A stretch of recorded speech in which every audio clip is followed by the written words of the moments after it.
So, guys, Datti Ahmed is not left behind in speaking out against what Wole Soyinka said about Peter Obi not being fit to lead Nigeria. Wole Soyinka is supposed to be at the forefront, calling on the Tinubu's administration to do better, considering the level of hunger in the country, considering the level of frustration Nigerians are experiencing on a daily basis, considering, the hardship that this government has thrown Nigerians into. So Professor Soyinka delivers a punch to Peter Obi. What's your reaction to that? The learned elder statesman, Professor Wole Soyinka, he is scared in advance about what good Peter Obi will bring to Nigeria. He's scared in advance that the end is still looking very likely for his principle, for bad governance. And what Soyinka is doing now is an attempted distraction, which I beg you to excuse me from joining issues with Wole Soyinka, please. Maintain his respect and dignity. I could say a few things to Wole Soyinka that will destroy him for good, but I wouldn't say that. There are no jobs, there are no money, hunger everywhere, pains everywhere. People can't even pay, to have some medical attention given to them. And this man saw all these things and kept them, swept them by the corner. He's coming out to talk about 2027. Nigerians, this is unbelievable for a person of Wole Soyinka speaking about 2027 that is far, far away. And do you know what? Many Nigerians have been talking. Somebody even said he regretted ever reading his books while in secondary school. You can imagine the extent to which Nigerians are not happy with the way Wole Soyinka has spoken against Peter Obi, as if Peter Obi is a long-time enemy to him. So Professor Soyinka delivers a punch to Peter Obi. What's your reaction to that? The learned elder statesman, Professor Wole Soyinka, he is scared in advance about what good Peter Obi will bring to Nigeria. He's scared in advance that the end is still looking very likely for his principle, for bad governance. And what Soyinka is doing now is an attempted distraction, which I beg you to excuse me from joining issues with Wole Soyinka, please. You and I have much, much better things to do. For all I know, he could continue to throw punches at my principal, at me, as small as I am. He could continue to do that. All I can do, I will grieve in my heart, I will pray for him. You see, intellect does not give you the right to insult anybody. I remember this Soyinka insulting late General Abacha, insulting him to the core, that he was daft, he was that. Nothing gives him the right to do that. He had no rights. Abacha was not an academic. He was a soldier, for God's sake, and a good one for that matter, in his own way, in his own right. I beg you, let us please put Soyinka and his likes aside. We have better things to talk about.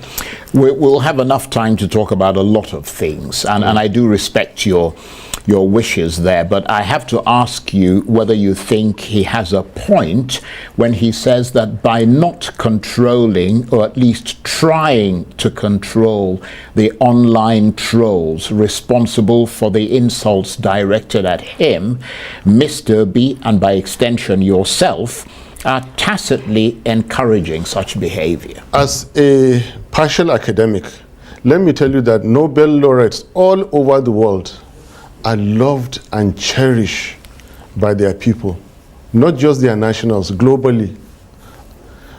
I have never heard where Nobel laureates are insulted in the manner that Wole Soyinka is. You're making me to speak about him, I don't want to. Now, go back. Nigerians contested through Peter Obi and me. We said this many, many times. It was a force that came alive, a genuine one, a powerful one, that won election and was taken away.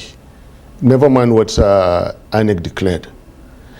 There is no way Peter Obi, with all the issues in front of him, and my humble self, can control obedience as they were. Oh, Peter Obi entered a canoe without a life jacket, and he paid for it.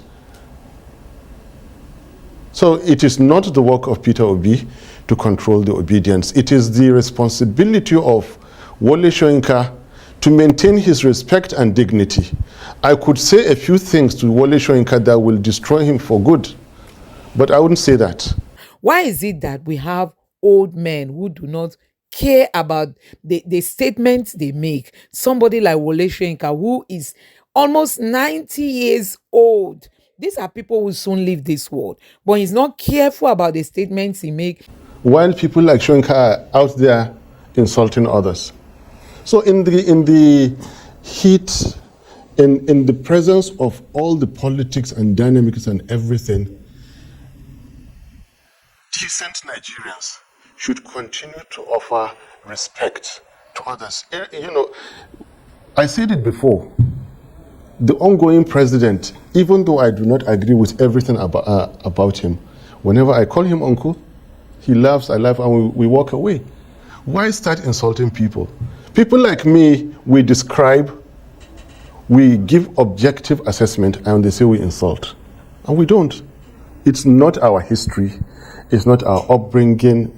Never insulted anybody. But why should a Nobel laureate make it because he knows how to speak English? 1960s and 1970s English?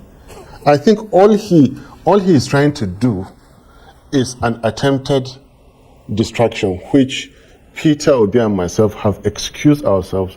We will not react to that Nobel laureate. He should please go and see how other Nobel laureates are respecting themselves, holding the honor all over the world. Charles, let's move away from this man. Well, nevertheless, just one more thing on that, because you have talked about the fact that, you don't insult people. Yeah, I don't. And he says that the obedience have consistently been insulting him. Do you think he deserves an apology? Since to a large extent those people, can I ask you a question? People are your followers. Look, I mean, do you think he deserves an apology, or you wouldn't go that far? What is, not who is, what is Wole Soyinka? At a time that the Nigerian armed forces have been killing hundreds of Nigerians by mistake, at the time that our currency is hopelessly depreciating, and so many other issues, what is Wole Soyinka? I beg you for the last time, let's move away from this man. Okay, let's move on and let's turn briefly to the other toxic debate at the moment about the future of the Labour Party, your party, because in a sense there is a parallel there to the issue of non-intervention that Professor Soyinka was talking about, and I'm not his spokesman and I don't necessarily support his point of view, but there is a parallel, isn't there, on that issue of non-intervention, because to many observers the Labour Party has become polarized and toxic, and we don't seem to be hearing of you and Mr. Obi intervening to end that conflict, certainly not in the public domain. Peter Obi and myself, we have very special ways that we operate. And it's not subject to debate or for public discourse. We know how dangerous the Nigerian political terrain is. And Labour Party is the party to contend with for 2027 without undue interference from the powers that be. I'll just summarize it as such. We have done what has never been done in the history of Nigeria, and we're ready to repeat it again very easily. Nigeria has never seen such unity as between Peter Obi and myself. Check my background, and I, against all odds, I supported wholeheartedly a Christian southeastern candidate in the presence of two Muslim northern candidates, one of them a Muslim ticket, because I believe they were not the right candidates, and it was time for Nigeria to go for someone like Peter Obi. Nigeria has never seen such unity like during our time. Is that your phone ringing? Sorry about that. I'll switch it off. Somebody's desperate to talk to you. I know, sorry about that. Persistent. Sorry about that. Yeah, but as you... And don't be persistent with Wole Soyinka. Let's move out of we've left he Wole said, Soyinka. He said... We're talking about the Labour Party. I mean, without undue interference from powers that be. Yeah, but we can contest, and any day, anytime we will defeat any candidate, irrespective of how they twist the constitution, irrespective of how many English language words that they change. We will still beat them. Well, I mean, if you're taking into account what you suggested there, the intervention of the powers that be, which I presume you're attributing to what's going on inside the Labour Party at the moment. I mean, I'm wondering if you're factoring in all the concerns and their potential impact on your chances at the next general election, assuming you're planning to give it another go in 2027.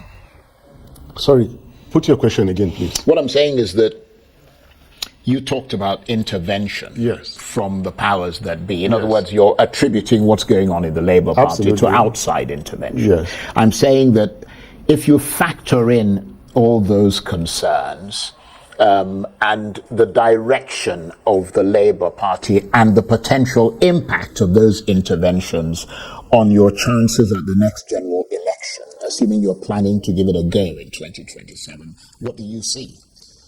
These differences, these nuances within the party very easily disappear the moment the whistle is blown and it's time and they see the right candidate for a party. Yeah, but it's affecting the confidence of the people. I mean, people are watching what is going on. Social media is swamped by viewers saying that it does seem to them like the Labour Party is coming apart at the seams. No, this is what I told you, that these things very quickly dissipate and give way to the genuine party that it is as the time comes.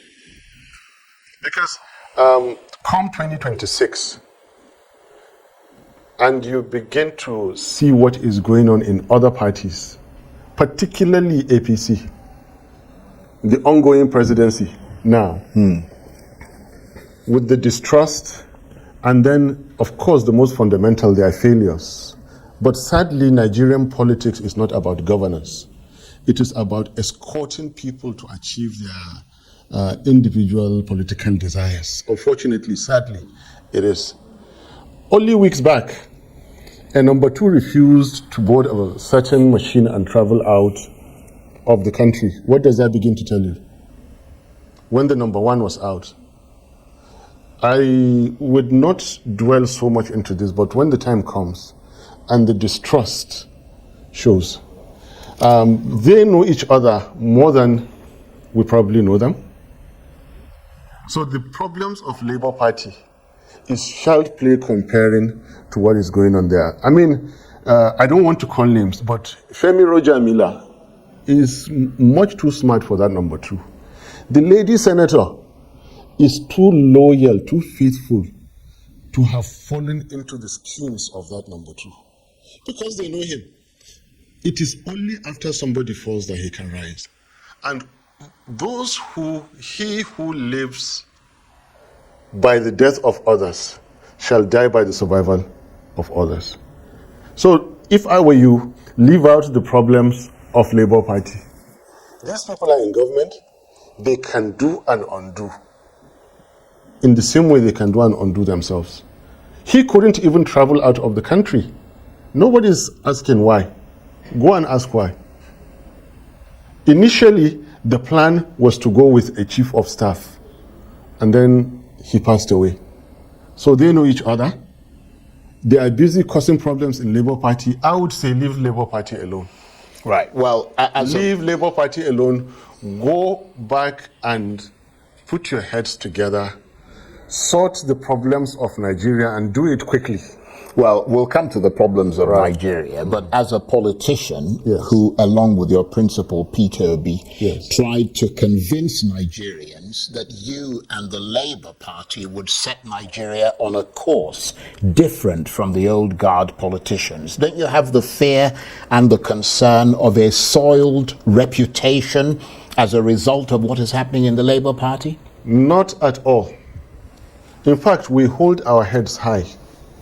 What we will look at is where are the campaign promises of Labour, of APC, or of the ongoing government?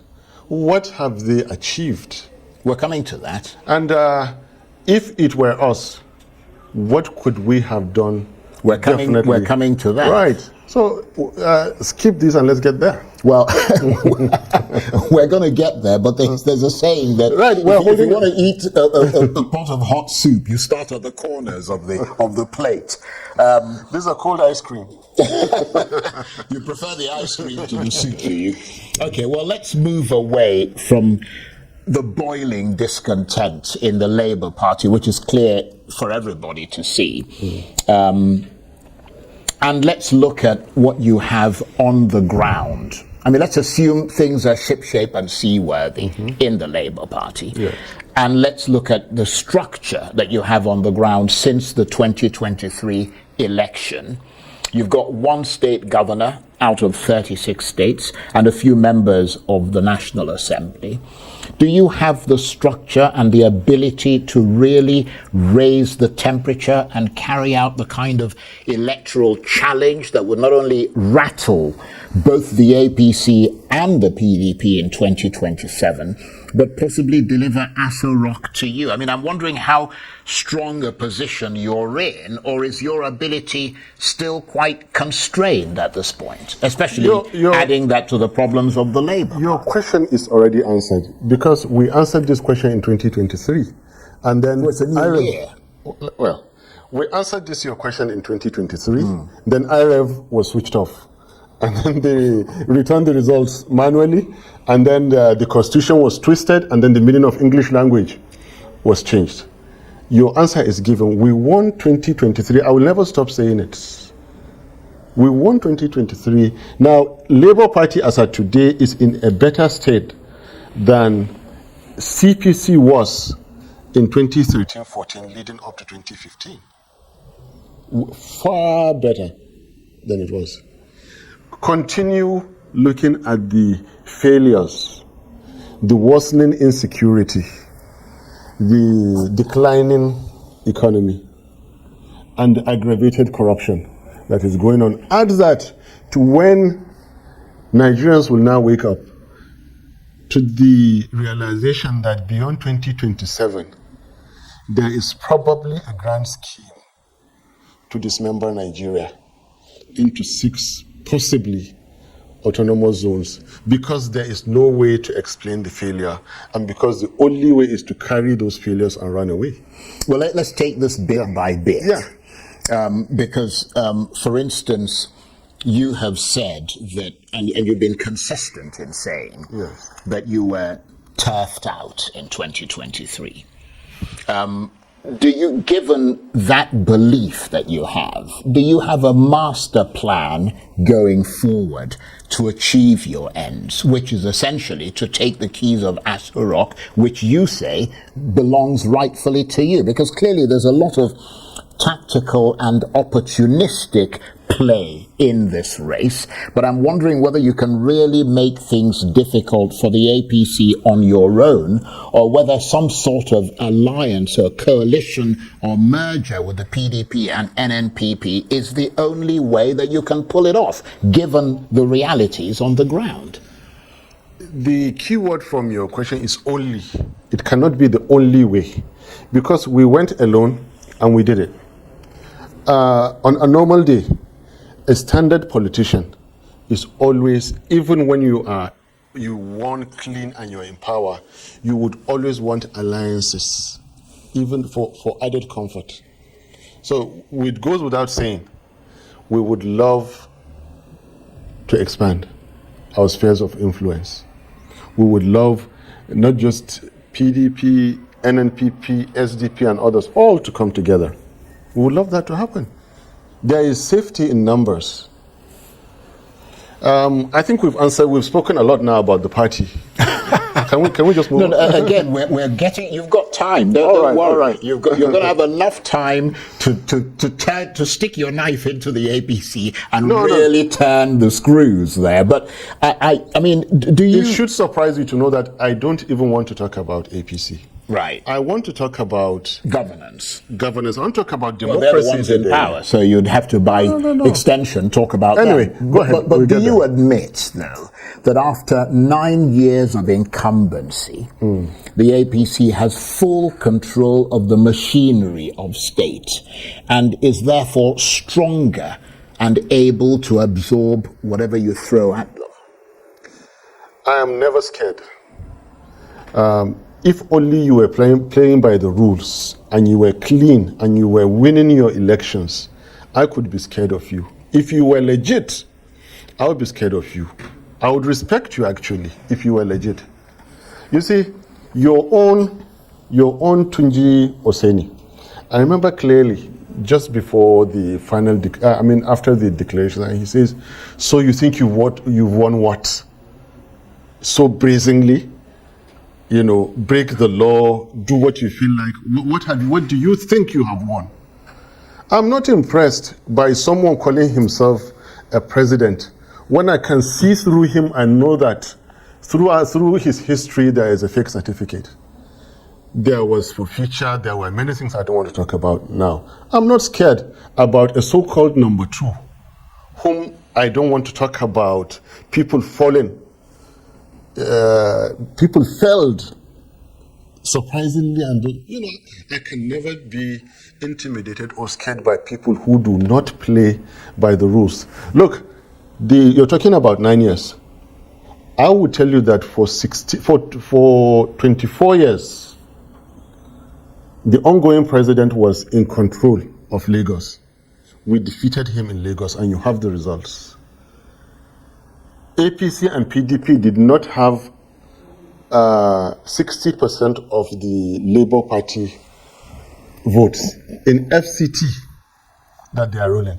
So I'm never scared, because we are if we're in a democracy, it is the people's power that we use. And we're using the people's power, not the armored tanks of the Nigerian army, which belongs to the Nigerian people, not the barrels of the gun, not the tear gas that the Nigerian people are afraid of.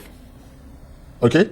So at any day, if there is an election again, believe you me, they come out, will defeat them. It's not for them to go and twist the constitution again, change the meaning of English language, 3-letter words, and declare by 4 a.m.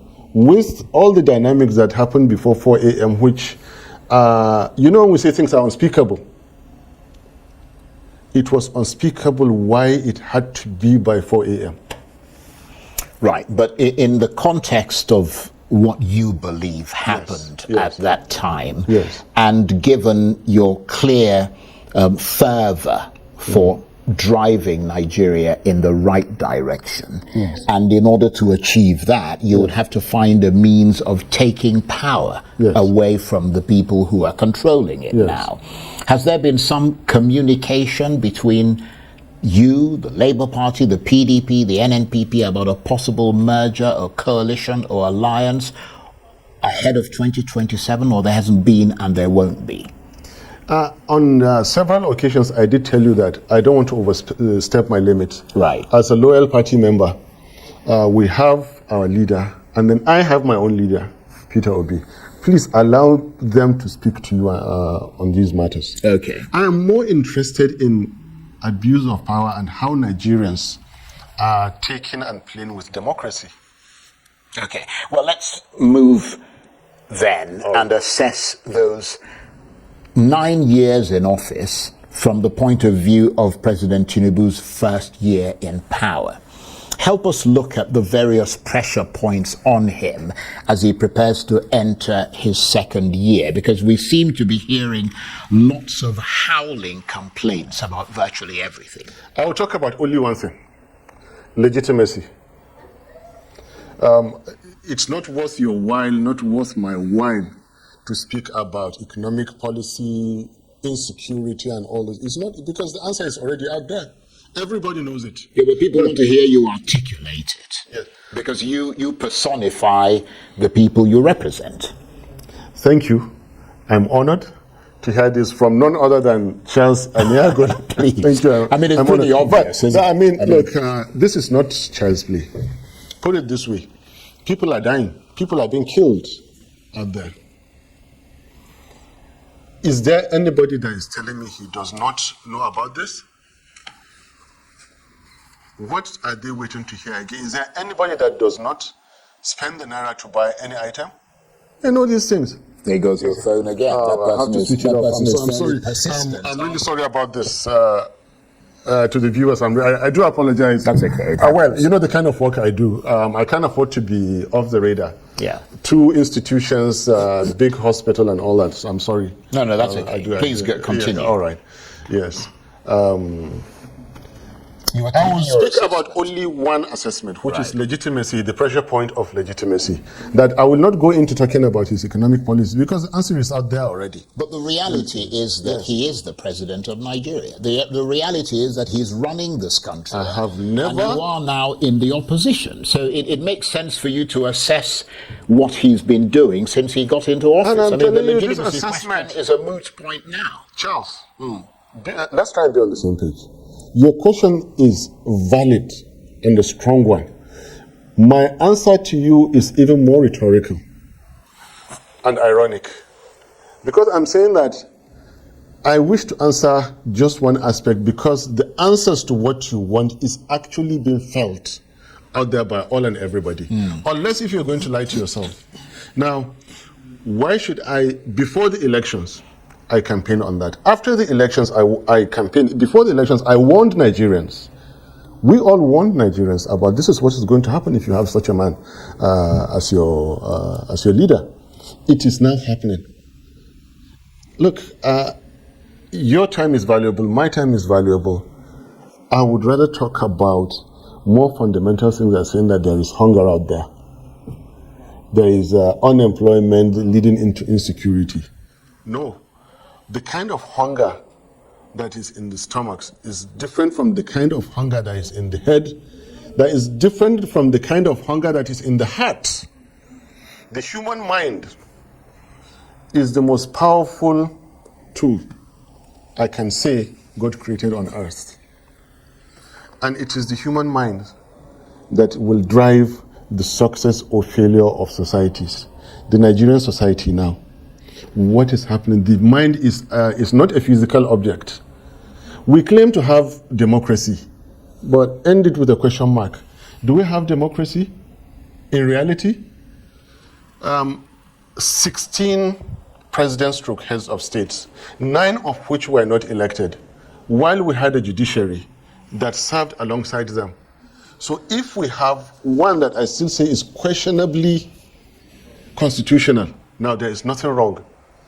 Like it or don't like it, every human society must have a leader. That's why we have Tinubu today as a president. How he got to power, Nigerians are saying doesn't matter. Well, so far, aided by the court, doesn't matter. But let me just break a little and say something in general. Because many a times I stand the unique opportunity, I call it opportunity of being misunderstood. You see, there was a time Albert Einstein said to Charlie Chaplin, I admire you. You don't say a word and the world admires you. Then Charlie Chaplin says to Albert Einstein, I admire you even more. Nobody understands you, yet they even admire you more. I'm not comparing myself in any way to those gifted people or in that context. But you see, if you don't speak about that, people are hungry, people are tired. No, that's not my conventional kind of talk. Well, what I'm saying now is that as I have been saying before, and I wish to repeat now, which I was not heard, is that democracy is not is not that government of the people, for the people, by the people. Maybe today I will start to be understood. Democracy is government for the people who have earned their freedom. Are Nigerians ready to earn their freedom? Question mark. It is government of the people who are ready to defend their rights and civil liberties. Are Nigerians ready to do that? It is government by the people who are ready to go and extract their dividends. Are Nigerians ready to do that? If you cannot practice democracy, democracy is not for you. Now, these are the fundamental issues. Without, or rather with a violated constitution, do you have democracy? And the answer is no. With a violated constitution, with due respect, the courts have the power to do all and everything.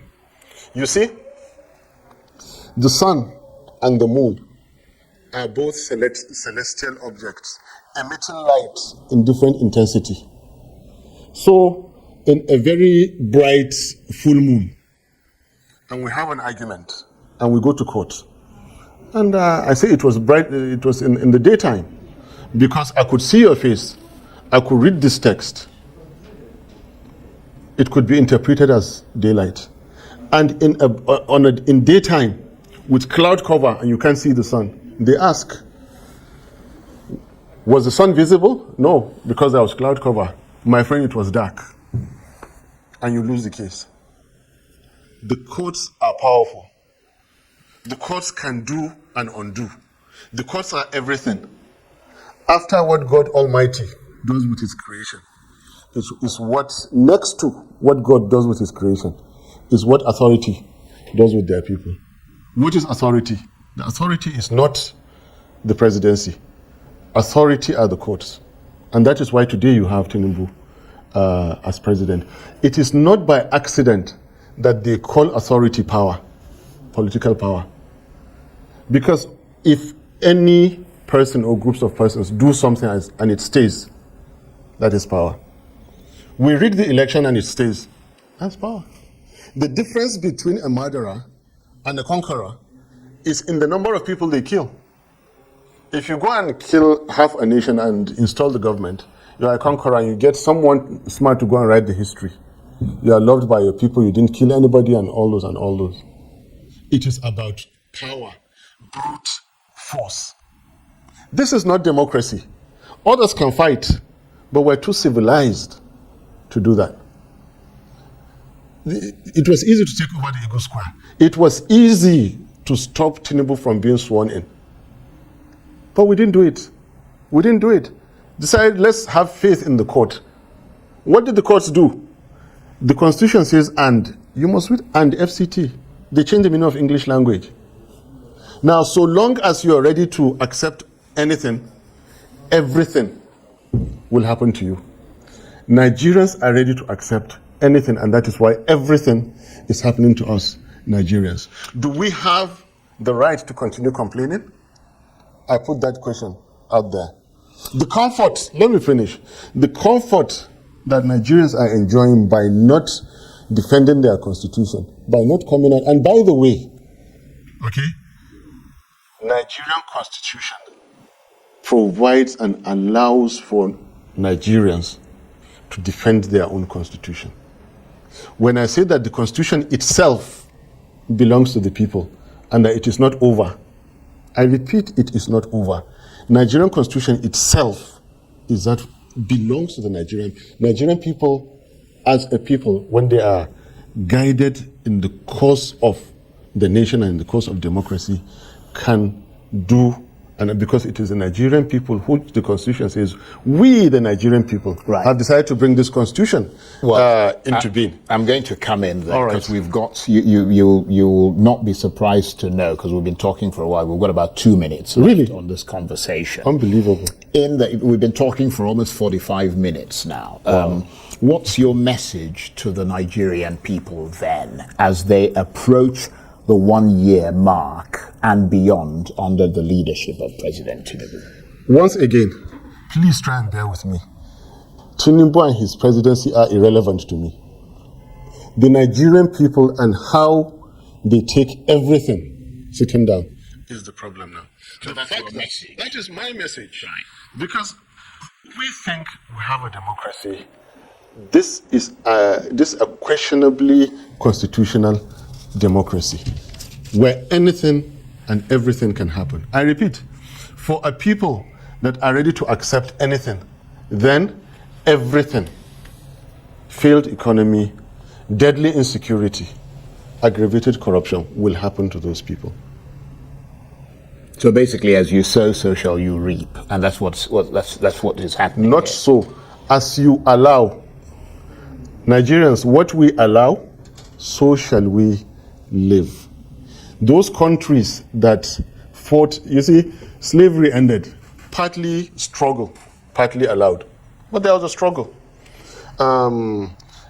Colonialism ended, partly struggle, partly allowed, but there was struggle. Military governments ended, partly very, very small struggle, but then it was allowed. We woke up one morning and late General Abacha of blessed memory was dead. Nobody fought for democracy. General Abdul Salam, being the gentleman that he was, being the kind of heart that he had, in 10 months established this. For people to come, he didn't extend by one day. For people to come and be committing all sorts of crimes, bending, destroying the constitution that he left to stay in power, to rig elections, to destroy Nigeria. Now, I think why I keep telling you that Tinubu and his people are completely irrelevant to me now. We Nigerians, it is our headache. So, guys, you have seen it for yourself that many Nigerians have come out to condemn Wole Soyinka, coming out to tell Nigerians that Peter Obi is not fit to lead Nigeria. Does it mean that it is Tinubu who is fit to lead Nigeria, or is the Buhari's government that was fit to lead Nigeria? Why is it that we have old men who do not care about the statements they make? Somebody like Wole Soyinka, who is almost 90 years old. These are people who soon leave this world. But he's not careful about the statements he make. He's not careful about the things he make. He's a well-respected writer in Nigeria. But look at how he's belittling himself. Somebody made a statement and said, I regretted reading his books while in secondary schools. Can you imagine that? Somebody is regretting ever reading his book. So you can imagine the implication of that in today's world. I mean, many Nigerians will ditch his book, ditch whatever content he has out there because he's not behaving himself correctly. So guys, you can see it. Instead of him to condemn the hardship Nigerians are going through, he didn't. He rather came out to take on Peter Obi, that Peter Obi is not fit to lead Nigeria. Why is he not talking about the current crisis in Nigeria? He's rather thinking about 2027. So these are the kind of leaders that we have, and that is why this country is not moving forward. And Dr. Datti Ahmed did not keep back his word in replying him, telling him that, in short, he should just respect himself, that this is just, him bringing himself too low.